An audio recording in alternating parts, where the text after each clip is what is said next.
Hey, everybody, welcome to this episode of the Ascend Talk podcast. So grateful that you have tuned in today. We are gearing up for Ascend Young Adult Conference on January 5th and 6th. I'm so excited about it. You don't want to miss it. Night speaker is Pastor Matthew Tuttle. David and Connie Bernard are going to be here for it, and they're going to be teaching individual sessions, but also one of the general sessions.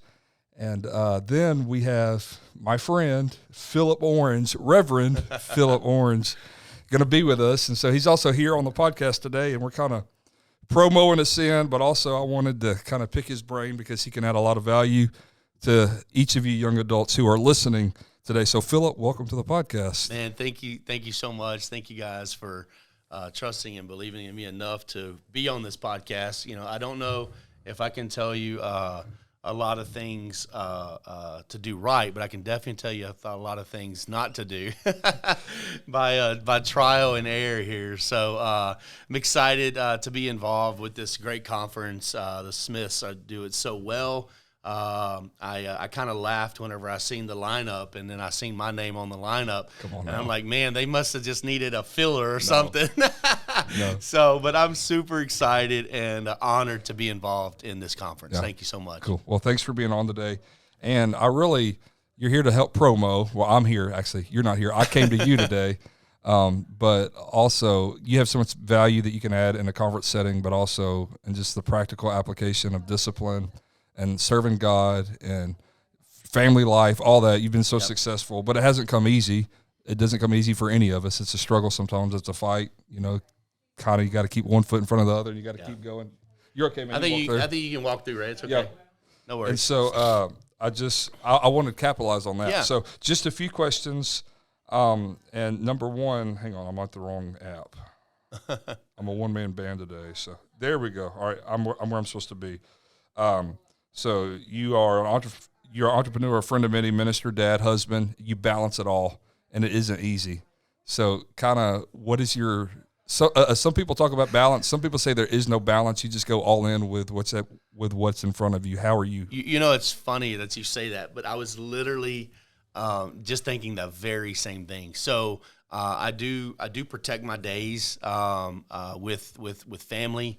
It's very difficult, but I'm learning how to lay the phone down and letting voicemail get it or responding to text messages later. It's kind of funny. We've been doing this for a few minutes. I just had a meeting before this, but you can see how my days go.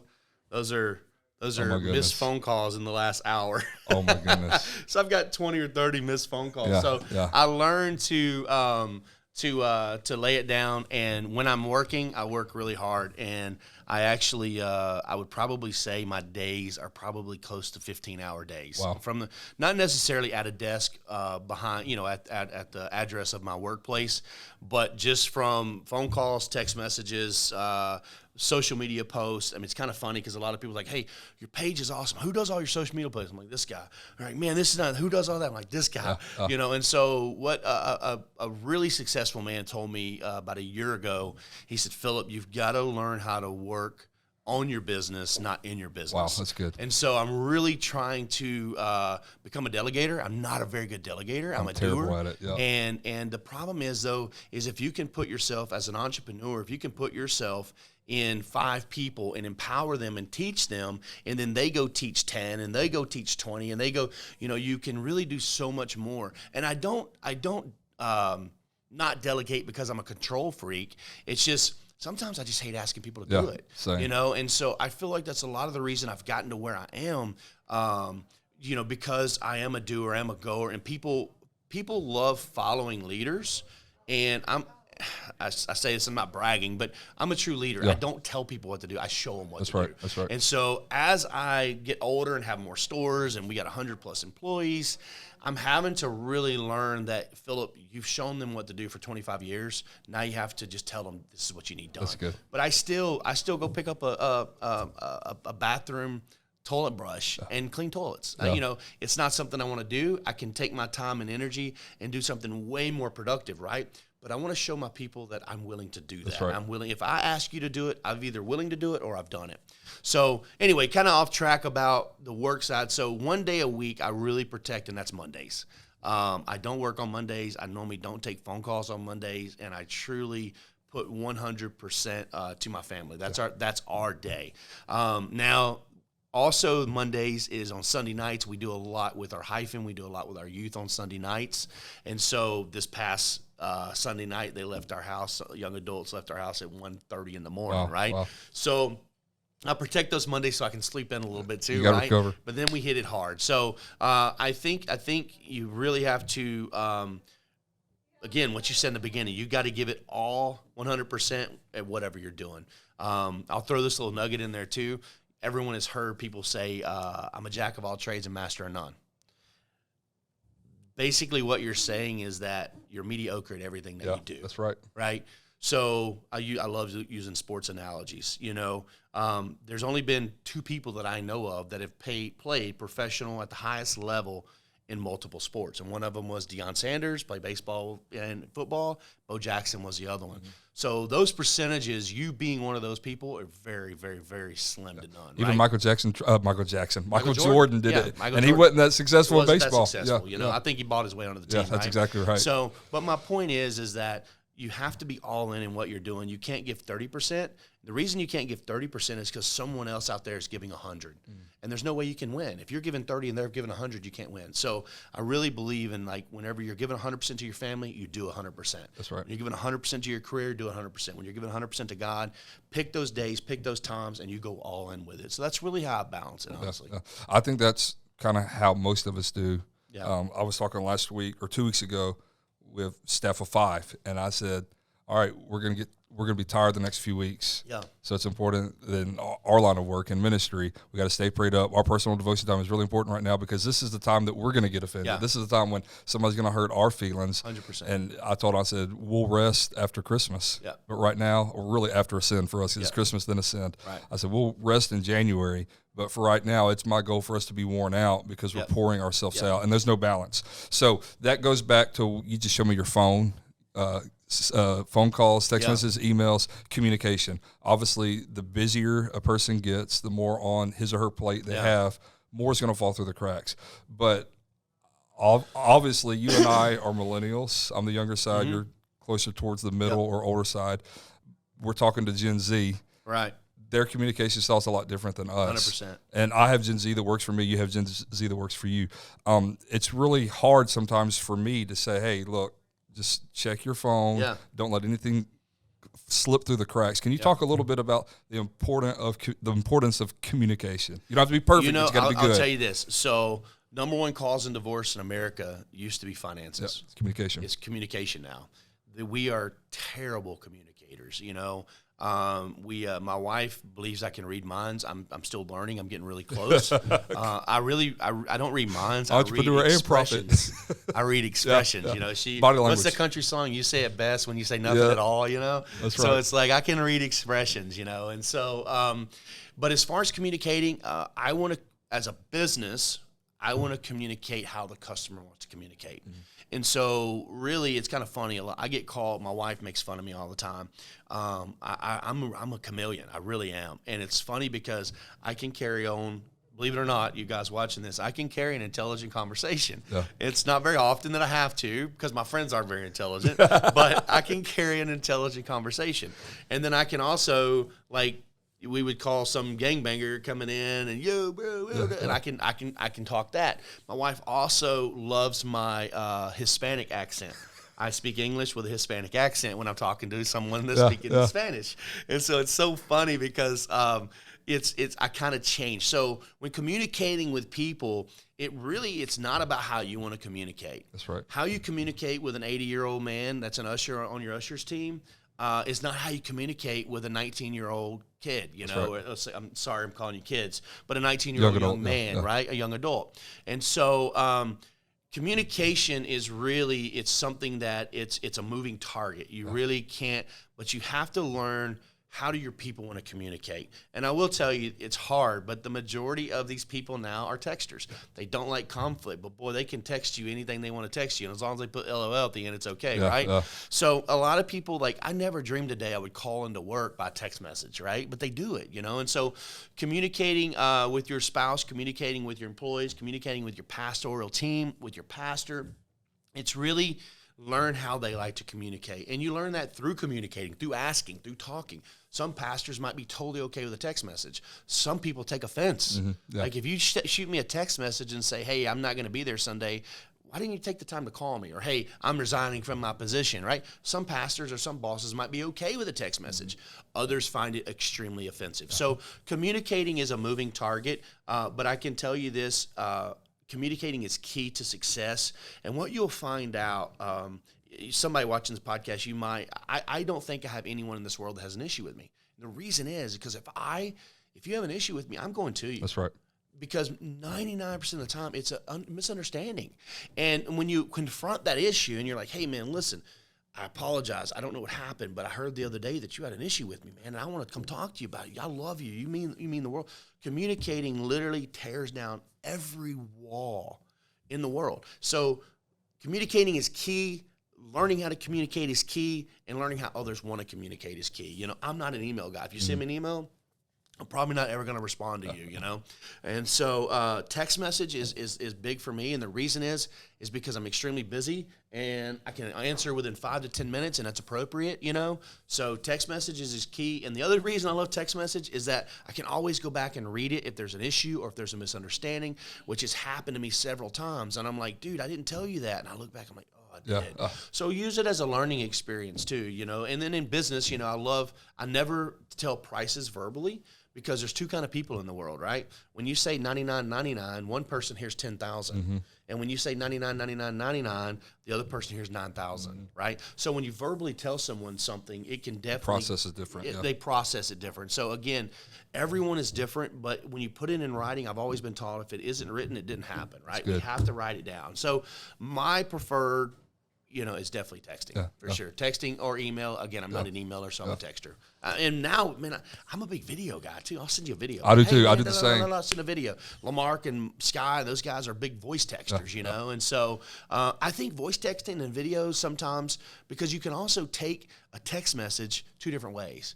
You can take it as they're screaming in this text message, or you can take it as they're calm, cool, and collective. So sometimes voice texting, videos, things like that work really well. And so I think that, you know, in order to have any successful relationship, successful business, you know, I've got a situation right now that, man, I'm avoiding like a plague, because I don't want to address it, but I have to. I'm going to. But it's just like, oh, the inner side of me, I'm like, man, I don't want to deal with that. Oh, it's uncomfortable. But 90% of the time, it's a misunderstanding, and you just move on with it, and everything's fine. I had to do with something 2 or 3 weeks ago that was very uncomfortable, and a couple of years ago, I wouldn't have dealt with it. But now, with me transitioning to a senior leadership role, guess who gets to deal with it? You. And so, no more Heisman Trophy. Exactly. What I've learned is I normally feel a lot better after a difficult conversation than I do before. Yeah. Even if the conversation went the way that I didn't want it to go, I 100%. Still feel better. It's kind of like how do you climb a mountain? One step at a time. Yeah. You know, how do you eat an elephant one bite at a time? Sometimes you just got to dive off and do it. Okay, so I don't like the way elephant tastes. But anyway. Same. Well, I've never tried it actually, but you know, so with your notifications. Yeah. Do you make sure they're clear, or are you the guy like, no, goodness. They're clear. Okay. Yeah, my wife drives me nuts. She will literally right now on her phone. I promise you, I don't know how she holds them. I would love to get her to screenshot, and I can show you guys a picture. She probably has at least, the other day it was 1,497 unlistened to voicemails. Can't do it. 1,490. I'm like, how do you do that? And I look at her emails, and she's got 40,000 unread emails. Nope. I'm like, how do you do it? You know? Yeah. And she's like, well, I don't want them to go away in case I need them. Yeah. It was actually funny because the other day I got her phone for her, and I was sitting there, and I just started deleting like 2-year-old voicemails. Why are you doing that? It's 2-year-old voicemail. It doesn't matter anymore. But it was so funny because she had them on there from my grandmother and my dad, which had been passed away for over 2 years now. Unlistened to voicemails from both of those. So we sat there and smiled and cried the whole time. So I was kind of glad she didn't, but it's so funny. So I'm definitely I got to clear them out. I've got to open them, look what's going on, respond. I definitely am a clear out guy. So here's what I've kind of, when I'm talking with young adults at my church or other people that I work with, this generation, Gen Z, and even our generation, we're going to go through all of our notifications on social media. Why? Because that's public, and that gives us instant gratification. Right. When we don't do that privately, I think etiquette, now it's just me talking, I think etiquette says that you're not valuing the other person as much as you value yourself in public. Now, that's not law, that's not gospel. Yeah, could be, though. But right? I think that it's very valuable, yeah. Especially as you transition from a young adult to an adult to a family to employer, employee, that you learn how to you might not want to deal with it, but at least acknowledge, at least give it a thumbs up or respond back. I read this. Thanks for sending it to me. I think that's so very important. Okay, let's move on because I want to respect your time today. Oh, you're good. Morning disciplines. We talked a little bit about this before, and everyone is different, and there's no right or wrong answer. Yeah. Your industry, talk about it. Yeah, so I was kind of laughing about that. A lot of, people that we deem successful are up at 4 a.m, right? They're cooking their protein breakfast. They're working out by 4:30. They normally do 2 miles of walking, a couple of laps in the swimming pool, and they're at work by 6, right? All on Instagram. Yeah. I did learn, though, as I drive by gyms, I check into them, and I've lost weight just by checking into the gyms. No. I need to do that. But anyway, so I am not an early riser. I can be, right? This morning I was up early, had meetings early this morning here at work, and so I can be, but I tend to find in my business, and again, you guys are doing different things, guys like I've heard Mark Cuban make comments by 10:30 in the morning, his day is complete, he's done, but he's sending out emails at 5, 6, 7 in the morning, and his day's done before lunchtime. So my line of work, my business, I tend to find myself working later because people are off work. People have time to talk to me about product or sales or whatever. I do have the people that call early in the morning, but the majority of my business is always way after lunchtime. The successful businessman normally has meetings from breakfast till lunch, and then normally has a lunch meeting, a lunch date, and then by 1, 2 o'clock they're kind of done. So by that time, and we even see it. We count our door swings, we count our door counts. Our door counts come up after 1, 2 o'clock in the day. It's because those people are done. So I'm a little bit different because I do work 8, 9 o'clock. I mean, I'm on my phone, texting, sending videos, doing answering, leads, responding, following up my guys until 8, 9 o'clock every night. So I'm not up every morning at 5. My alarm goes off at 6:30. Yeah. I have dedicated, my wife and I have made some decisions lately, and we are fixing to get on a health kick again. She's extremely healthy, but she wants to just start feeling better as far as working out. So we're fixing to start that. So I don't think that means me getting up earlier than 6:30. I just think that means me coming to work 15 minutes later. Working harder before you get to the office. Yeah. So I laugh. Everybody has heard the comment about the early bird gets the worm, right? Yeah. And I always tell people the second mouse gets the cheese. That's good. So really there's room for both in there. The first mouse gets its head popped, and I just walk up and eat the cheese, so to speak. So, but again, it goes back to communicating, knowing how people want to communicate, and knowing when they want to communicate. Our phone calls and text messages aren't normally responded to before noon. It's always afternoon. So I work a little later at night instead of early in the morning. But the overall principle, if you're a late riser or an early riser, the overall principle to success is there's no substitute for hard work. No. Doesn't matter what your industry is. Your industry is going to dictate your schedule outside of your personal disciplines. But 100%. There's no substitute for hard work. It's funny. So, I spoke at a conference, and I told them, I took the mic and I said, guys, listen, I have the recipe for success. I have every answer that you need, every answer to every problem, everything you need, and it's extremely hard work is what brings success. Whether you're pastoring a church, whether you have a youth group, my wife and I, when we were over the youth group, we had our biggest youth service. We had 86 young kids in our youth service, and it's work. I mean, that's a small church. You know what I mean? Most people, there's some churches that don't pastor 86, and we were doing that as youth pastors. And did you know the average church in America is smaller than 86 people? I didn't know that. Yeah. And so anything you do, you got to put it all in. It goes back to what I was saying earlier, jack of all trades, master of none. Yeah. You can't compete with someone that's given 100% to football and you're trying to give 50% to baseball and 50% to football. You can't compete. And I mean, you're less than a 1%er if you can. That's right. So when you do, the Bible says, whatever your hand findeth to do it with everything in you, And so that's the key to success in churches and work and whatever. And I tell obviously I have a lot of Christians that work for me, a lot of Pentecostal kids that work for me, and everywhere I went, we're transitioning into another question here, but everywhere I worked at, and I've only worked for basically 2 major companies in my life. I built golf clubs and things like that when I was, preteen, or not preteen, but pre-marriage, and had little fun jobs, right? But like major, I've worked for 2 companies. And the first company I worked for was Golden Triangle Power Sports in Beaumont, and I was there for 10 years. And do you know how many times I missed work in 10 years? I called in 10 years. A handful of times, if that. 0. Wow, that's awesome. Not once. Wow. I went to work sick, and I was puking my guts off, and I've left work early because I'm sick. But I've never called in a day. It's crazy.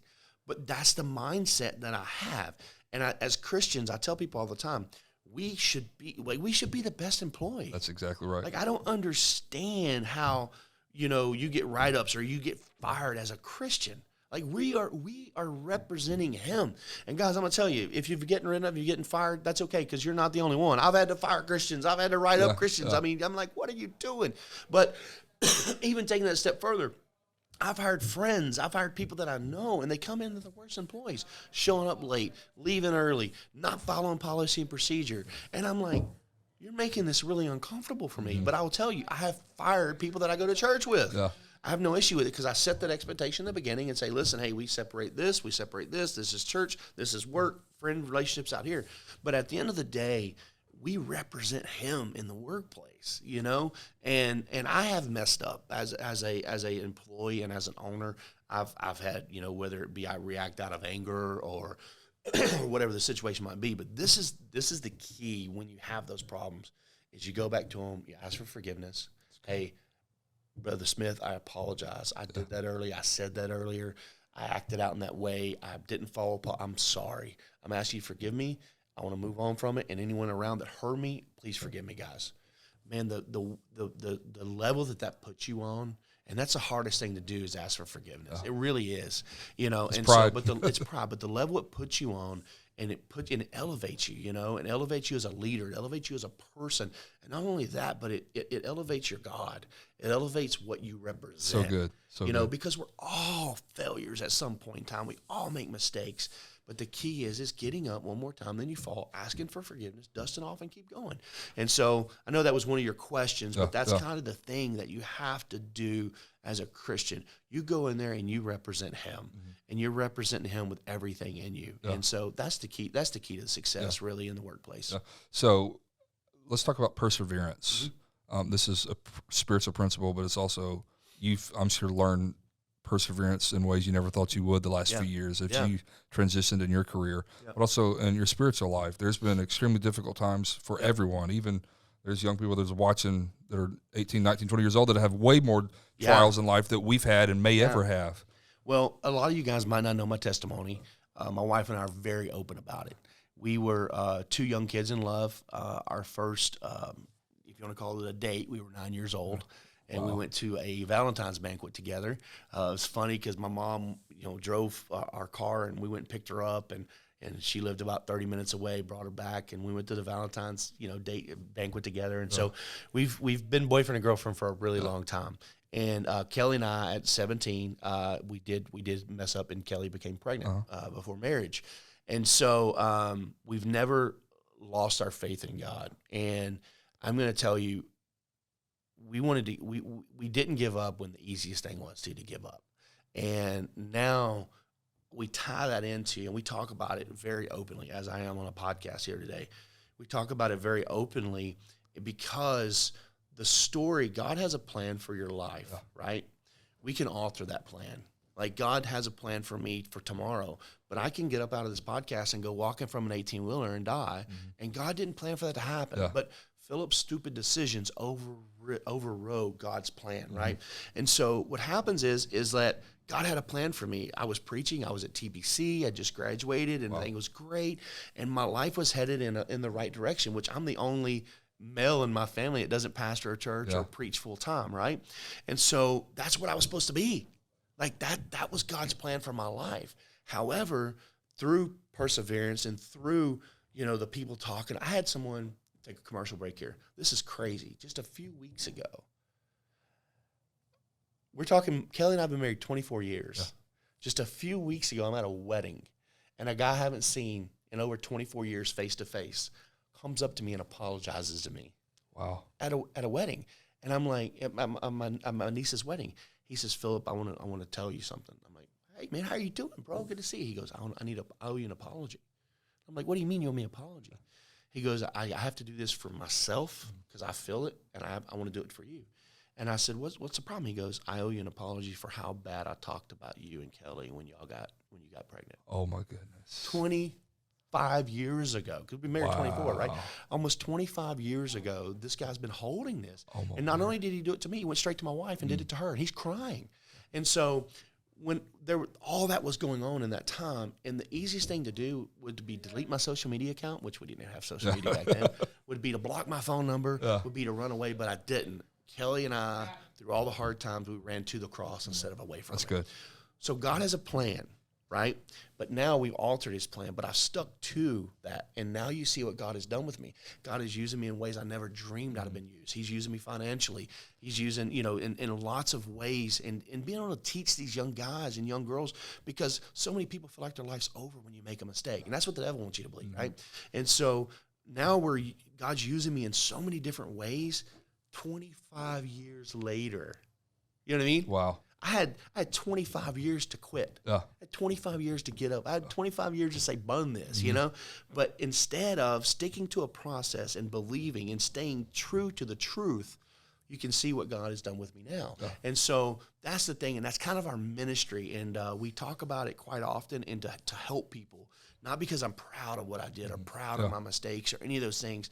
But I truly believe God has put people here like us that we can sit here and guide these young people and say, listen, this is the road we went down, Not saying that you can't make a mistake and still not be used, but God has a plan and a purpose for you, and this is the fast track to it. And let me tell you where all the bumps are on the road. Yeah. Let me tell you, hey, don't go up to that tree and hang a left, because that road right there is a cliff at the end of it, right? Let us help you guys guide. And so that's really what when you're talking about Ascend and the conference, and that's really kind of what God has laid on me too, is Ascend obviously is just go beyond, higher, right? Yeah. And I'm going to use this too for you guys. Some of y'all will be in this meeting that hasn't watched this podcast. There's only one animal that attacks an eagle, and it's a crow. Oh my goodness! And you know what the crow does? You know what the eagle does when the crow attacks him? Goes higher. He ascends to the highest he can, to the point where the crow can't have no oxygen.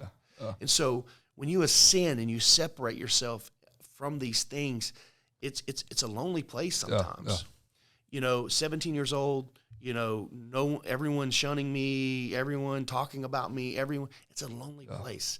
And this age from 18 to 25, where these hyphen are right now, it's a lonely place sometimes, because in our minds we should be so far ahead, or I'm 18 and I'm not this yet, or I'm 22 and I don't have my college degree. So it's a lonely place sometimes, but understand that when you're ascending, you're separating yourself from others, and it's a lonely place, but it's a place of success at some point. When you listen, you follow, and all those type of things. That's right. Yeah, it's almost like the higher you go in life, not just success, but the higher you go in your discipline and your spiritual disciplines, your physical disciplines, the further you are separated from the crowd.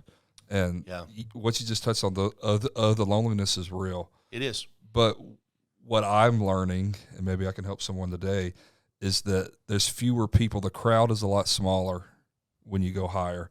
But the people you meet that have chosen to go to a higher level as well, their quality. The old Southeast 100%. Texas boys, those are people you can ride the river with. 100%. So. I'm seeing at, we're almost, golly, I have to count my fingers how old I am. Almost 42, And I see hard decisions that I've made with my childhood friends. When I always tell people, I don't know if I was scared of God as much as I was scared of my dad. That's right. You know what I mean? Same. And so I separated myself a lot from those things, but I've seen people that the world would deem successful, right? The cool kids, the cool guys, the cool girls, all these things. And I see the path that they took that I wanted to take. Yeah. It was the cool path. It was the fun path. It was the boat going down the river with all the hot girls in it, right? It was I want to go on it. And I separated myself from it. And now I look 40 years of age, I look at where they are and where I am. Yeah. And I wouldn't trade it for the world. That's right. And, I listen to my father-in-law, brother, sister Wedgeworth, and they talk about the very same thing. They have stuck true to this truth. And he's 68, 69 years old, Brother Wedgeworth. He stuck true to this truth, true to it. And he's seen people that's fallen away. He's seen people that have, sold out holiness and sold out these things, and seeing where they are and where their family is and I wouldn't trade anything for them. That's right. But in the moment, you're the loser. Right? You're like, golly, I got to do this. But when you stick true to it, and I tell people this, if you read the Bible and you do what the Bible says and you're not successful, then the Bible's a lie. That's right. That's right. It doesn't, anywhere in the Bible, doesn't say might or maybe. It says shall. Mm-hmm. And when you do these things, this shall happen unto you. So good. And so understand, when you stick to a process, like I might not understand that this egg and this powder and this oil and this, you eat any one of those ingredients by themselves and It's they're terrible. nasty. Yeah. But when you mix it together, it makes a beautiful thing, right? And tastes amazing. And it's a process. Yeah. And living for the Lord and entrepreneurship and all these things are the same exact way. It's a process, And so the sooner that you realize that, and I always tell my kids my wife and I teach the hyphen on Sunday mornings, and your vibe attracts your tribe. Yeah. If you have a group of friends, let me look in the camera when I say this. Do it. If you have a group of friends or your group of friends or your people, right, your peeps, if they are not actively pulling you closer to God, then get new friends. That's exactly right. That's it. If you go out with a group of friends and they pull you away from what the Bible says, talk about your church, or they say, I understand this, but I tell people all the time, I don't care what you think. I don't care what you think. What does the Word of God say? So good. And if what you're doing contradicts the Word of God, get new friends. Yeah. It's if I'm standing on this boardroom table and you're on the floor, it's easier for you to pull me down than it is for me to pull you 100%. up. Sometimes we got to use a little discipline, and we have to delay gratification. 100%. And you got to surround yourself with the right people. You got to have the right mentality. And you can go. It's our job to go out and preach the gospel, and teach the world, and pull the lost, right? But the key is you're pulling them, and they're not pulling you. That's exactly right. There's a difference. You will see me hang out with people that aren't full of the Holy Ghost, but I'm pulling them closer to God. They're not pulling me away, and that's why I say, I don't look at your friend group and say, okay, are the UPC? You know what? I need to see you speak in tongues. Are you one God apostolic? I want to. Oh my God, they wore pants the other day. I don't care about that. What I care about is, are you influencing them, or are they influencing you? That's right. And so that's the key to total success. And successful people don't hang out with bums. That's right. We don't. And yes, I'll talk to a bum, but I'm not going to hang out with you. Because it's impossible to stay in a pig pen and not eventually start smelling like a pig. It's impossible. Your environment will change you, that chameleon part, so to speak. So my goal in life, and I feel like your goal in life should be, is to look at your inner circle. And if your inner circle, I don't ever want to be the smartest guy in the room. Oh, that's so good. Ever. If your inner circle isn't getting you to heaven, then find a new inner circle. Because I see it so much. When someone backslides or they walk away, they never do it by themselves. What happens? They always take someone with them. And they continue to pull. It's that negative. It's that pull. So understand, who you're around can either bring you down or take you to the top. There's no in between. So whoever your inner circle is, if they are not trying to pull you closer to the kingdom of God, get a new inner circle. That's so good. You can't be successful. I'll say this in closing. Yep. You just mentioned you never want to be the smartest guy in the room. No. And real estate. I don't have to fight that very hard either. Same. Maybe that's why we're here today together. I don't have to fight that very hard. But like they say in real estate, if there's two people in the room, I'm definitely not the smartest, so that's not hard anyway. Whatever. So in real estate, you never want to have the most expensive house in the neighborhood, right? Because everybody else is your values are going to be reflected of theirs, regardless of your square footage, regardless of the interior amenities. Yeah. This is the same principle. Absolutely. And Phillip, I just want to thank you today for challenging young adults to ascend. It is. I'm excited. I'm excited to be there with you guys. It's kind of funny because I normally have it was the last conference I spoke at. I had an hour, and I'm like, man, there's no way I could talk for an hour, and an hour went by, the buzzer went off, and I'm like, I'm not even halfway done. That's right. You know? That's right. So I'm really excited to see you guys. Please come out to the conference. I will tell you this too. I'm very approachable, so please approach me if you have any questions. It's funny because last year at one of the conferences I spoke at, I put my cell phone on the screen and I said, guys, if y'all need anything, you call me, text me, and I mean it. And that's why you had all those red numbers. Yes, I have had dozens through the year. Love it. You know, hey man, I got a problem. What would you do in this situation? You know, and it was more business related. You know, I'm not trying to take you away from your pastor, but I'm just saying any way I can help you how to handle situations and how to grow in yourself and grow in the kingdom. I'm here. So, that's so good. We're better together. We make each other stronger. So Absolutely. thanks, Phillip. Appreciate you. Man. Looking forward to this. See you Bye, guys in a few weeks.